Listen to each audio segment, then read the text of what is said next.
what could you do to improve yourself? Well, let's step one step backwards. The first question might be, why should you even bother improving yourself? And I think the answer to that is something like, so you don't suffer any more stupidly than you have to.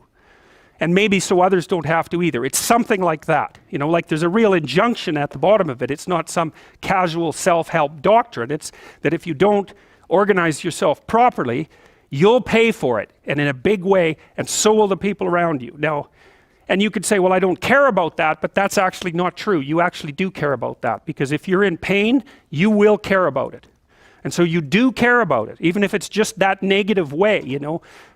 It's very rare that you can find someone who's in excruciating pain who would ever say, well, it would be no better if I was out of this. It's sort of pain is one of those things that brings the idea that it would be better if it didn't exist along with it. It's incontrovertible. So you get your act together so that there isn't any more stupid pain around you than necessary.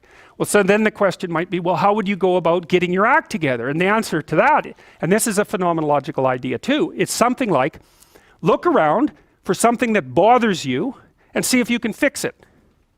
So now you think, well, let's say you go into you can do this in a room. It's quite fun to do it just when you're sitting in a room, like a room, maybe your bedroom. You can sit there and just sort of meditate on it and think, okay, if I wanted to spend 10 minutes making this room better, what would I have to do? And you have to ask yourself that, right? It's not a command, it's like a genuine question.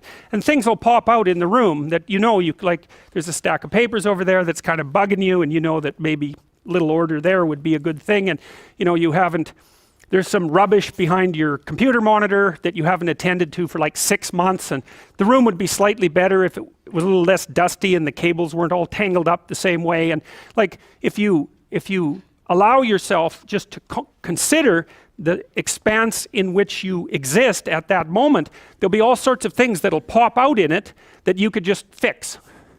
And you know, I might say, well, if you were coming to see me for psychotherapy, the easiest thing for us to do first would just be to get you to organize your room. You think, well, is that psychotherapy?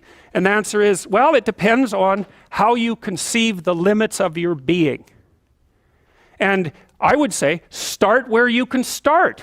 You know, if something announces itself to you, which is a strange way of thinking about it, as in need of repair, that you could repair, then hey, fix it. You fix 100 things like that, your life will be a lot different.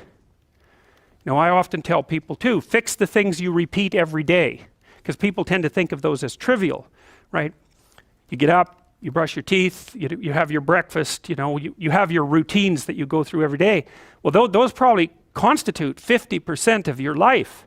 And people think, well, they're mundane, I don't need to pay attention to them. It's like, no, that's exactly wrong. The things you do every day, those are the most important things you do. Hands down. All you have to do is do the arithmetic. You figure it out right away. So 100 adjustments to your broader domain of being, and there's a lot less rubbish around, and a lot fewer traps for you to step into. And so that's in keeping with Jung's idea about erasing once you've got your mind and your emotions together, and once you're acting that out, then you can extend what you're willing to consider yourself and start fixing up the things that are part of your broader extent. Now, sometimes you don't know how to do that. So you might say, imagine you're walking down Bloor Street and there's this guy who's like alcoholic and schizophrenic and has been on the streets for 10 years. He sort of stumbles towards you and, you know, incoherently mutters something. That's a problem. And it would be good if you could fix it, but you haven't got a clue about how to fix that. You just walk around that and go find something that you could fix, because if you muck about in that, not only is it unlikely that you'll help that person, it's very likely that you'll get hurt yourself.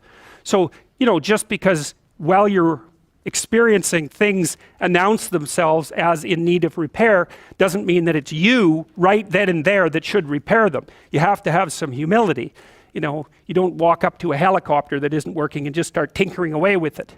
You have to stay within your domain of competence. But most of the time, if people look at their lives, you know, it's a very interesting thing to do. I like the idea of the room, because you can do that at the drop of a hat. You know, you go back to where you live and sit down and think, okay, I'm going to make this place better for half an hour. What should I do? And you have to ask.